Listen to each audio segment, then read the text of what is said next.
Ahora vamos a compartir una historia de vida que tiene que ver con uno de los temas que vamos a desarrollar enseguida, que son las cardiopatías congénitas. Uno obviamente no espera un diagnóstico de este tipo, más si está embarazada. La proyección es que todo va a estar bien, aunque los miedos los tenemos todos. Siempre aparecen los fantasmas de qué es lo que puede pasar, si el bebé está bien, si se está moviendo correctamente, si el desarrollo es adecuado.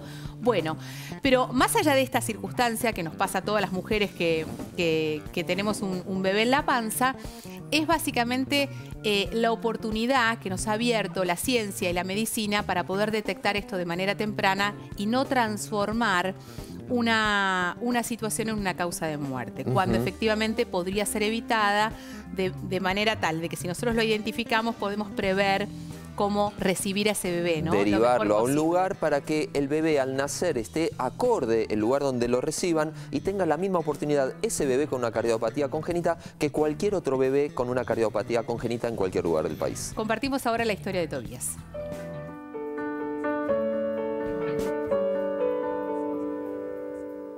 Me entero al 5.º mes de embarazo.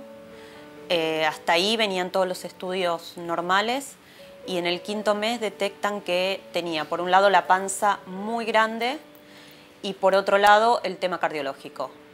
Y la panza muy grande tenía que ver con que el bebé no estaba tomando el líquido amniótico. O sea, yo tenía exceso de líquido amniótico. Y eso fue porque no se había terminado de formar el esófago. La membrana que divide los dos ventrículos estaba mal formada. Tenía unas comunicaciones y entonces pasaba la sangre de un ventrículo a otro y no la sangre oxigenada con la que no. Esto había que corregirlo y la única corrección que tenía era quirúrgica. Empiezo a perder mucho líquido y hay que adelantar la cesárea. Toby nace con 7 meses, no teniendo el peso para poder ser operado del corazón. Por lo tanto, queda 1 mes y medio en neonatología. En ese momento decidí yo no hacer terapia. Pese a que soy psicóloga, decidí no hacer terapia porque sentía que tenía que tener el piloto automático y no empezar a procesar las cosas. No era momento. Empecé a escribir. Descargaba mucho escribiendo todo lo que me hubiese gustado decirle a Toby en cada momento y que no lo podía hacer. La verdad que quería que él tuviera una respuesta cuando en algún momento sienta pudor por alguna cicatriz. Y quería, como sé que la memoria falla, quería que él supiera bien qué pasó. Yo creo que al principio sentí mucha culpa. El por qué le pasa esto a Toby. Sentí culpa de que no lo supe cuidar en el embarazo, no podía entender qué había pasado en el momento que se formó el corazón. Y de a poco me fui como amigando, estaba muy enojada. Estaba muy enojada con la vida, con Dios. Y no quería que lo toquen más a Toby. No quería que lo pinchen más. Y después de a poco las cosas empezaron a tener un sentido. A mi familia, por ejemplo, nos unió más. Yo creo que todo se fue acomodando y Toby pasó a ser un ejemplo de lucha. Hoy Toby está muy bien.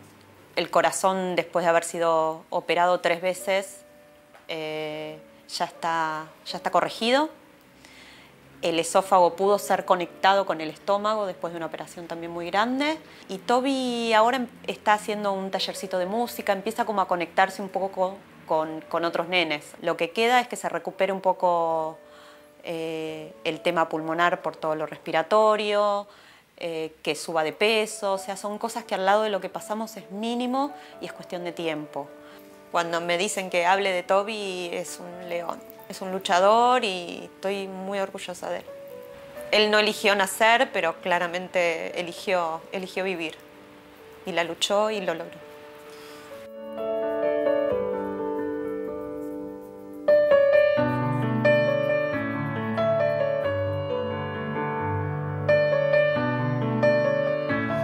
Bueno, y la historia de Toby seguramente se repita en varias familias, en varios hogares que hayan tenido que pasar por esta circunstancia específica o por una parecida.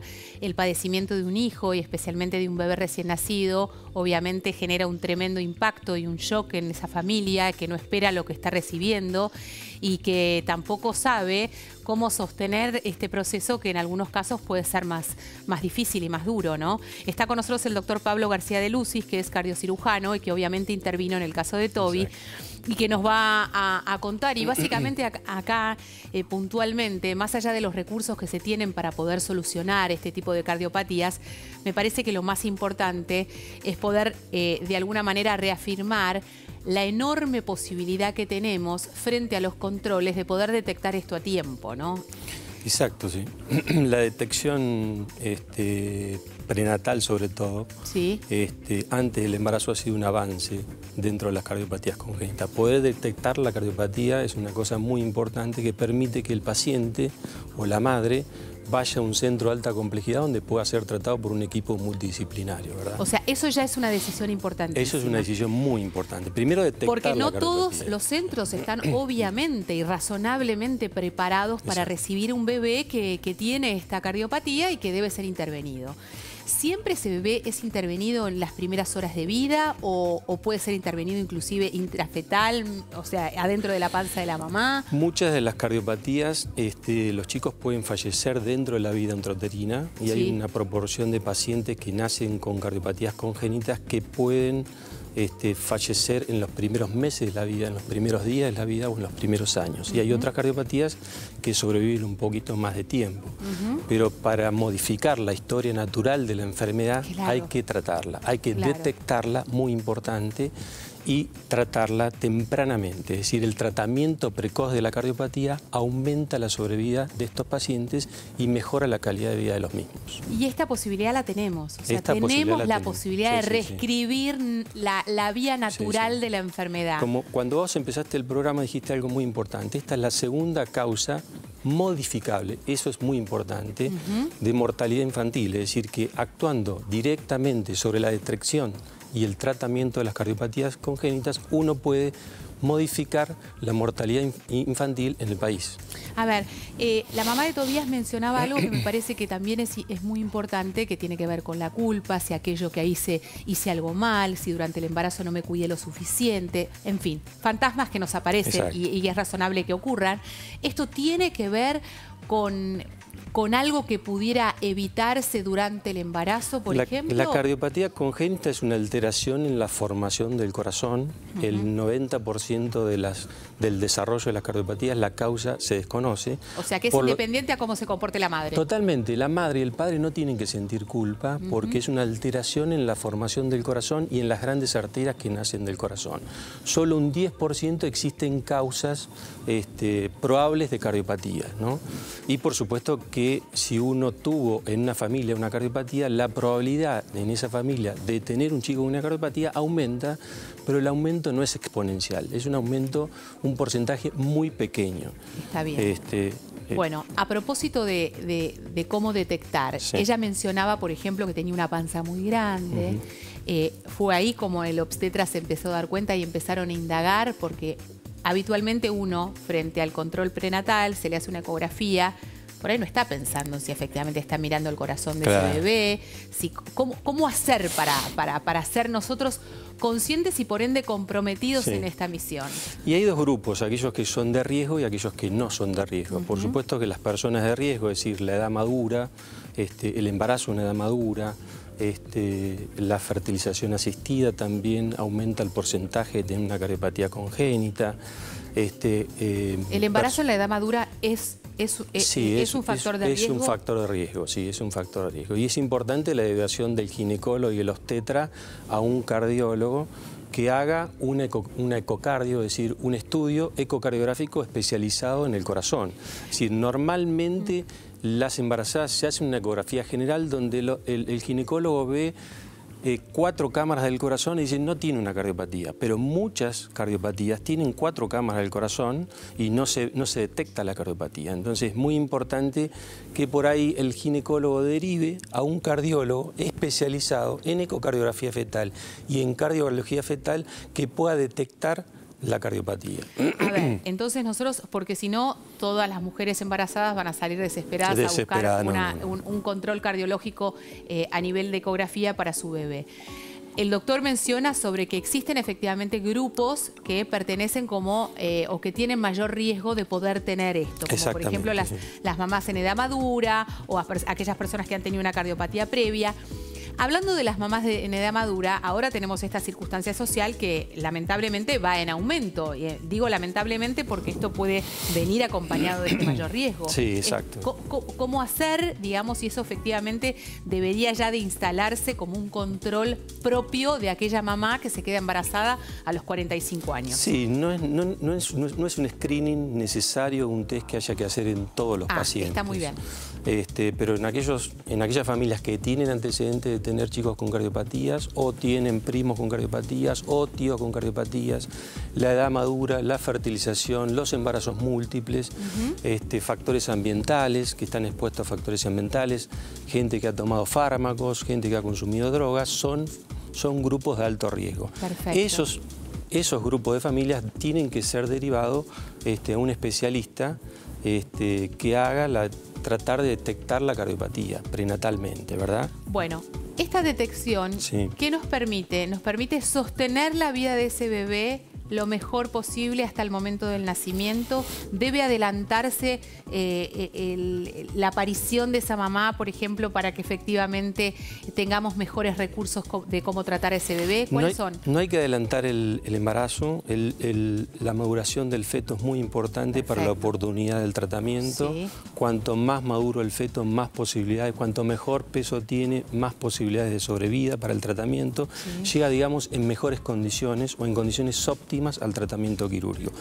Una vez que el bebé nace, se confirma el diagnóstico que fue sospechado prenatalmente. Perfecto. Porque la sensibilidad y la especificidad de los estudios prenatales no tienen la misma sensibilidad y especificidad que tiene un estudio que se hace en un bebé recién nacido, donde uno apoya el traductor en el bebé. Claro. Entonces, cuando se hace en la panza, tiene que estar la panza, el tejido celular subcutáneo, la piel, tiene que llegar al bebé. En cambio, en el bebé se hace directamente. Entonces, la sensibilidad y especificidad de los estudios son mucho más sensibles.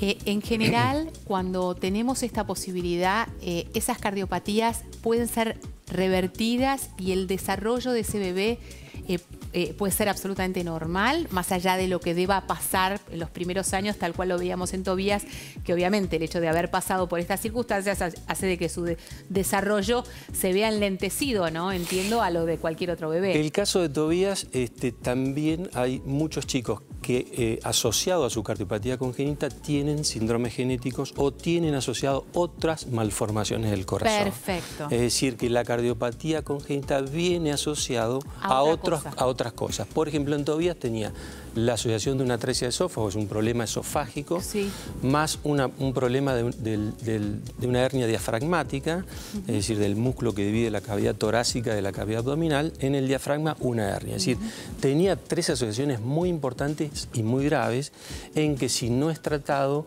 te diría que el 100% de estos chicos fallecen en los primeros días de la vida. A su vez tenía una transposición de grandes arterias con CIB múltiple, que es una cardiopatía compleja, que si no se trata en los primeros días de la vida, no tiene ninguna posibilidad. Es un titán, la verdad que es un titán. Literalmente, porque o sea, acabamos de mencionar 4 situaciones, como dice el doctor, de máxima gravedad y que él ha podido superar a lo largo de estos meses.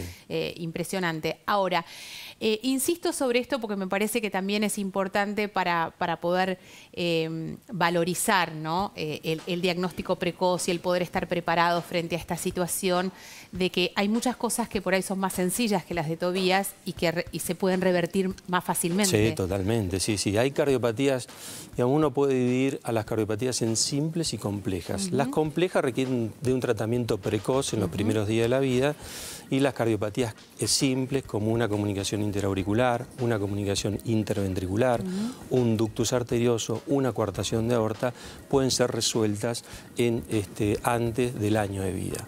Te diría, en los años 80 solamente el 10% de los pacientes que se operaban se resolvían antes del año. Hoy, en la actualidad, con el diagnóstico y con el tratamiento, el 60% de los pacientes se operan antes del año de vida o en los primeros meses. Y resuelven su problema. Resuelven su problema y el 30% se opera antes del mes, durante el periodo neonatal. Wow, Es decir, que el diagnóstico ha permitido un tratamiento oportuno y ha mejorado la sobrevida de los pacientes. Gracias, doctor. Un placer y los felicitamos.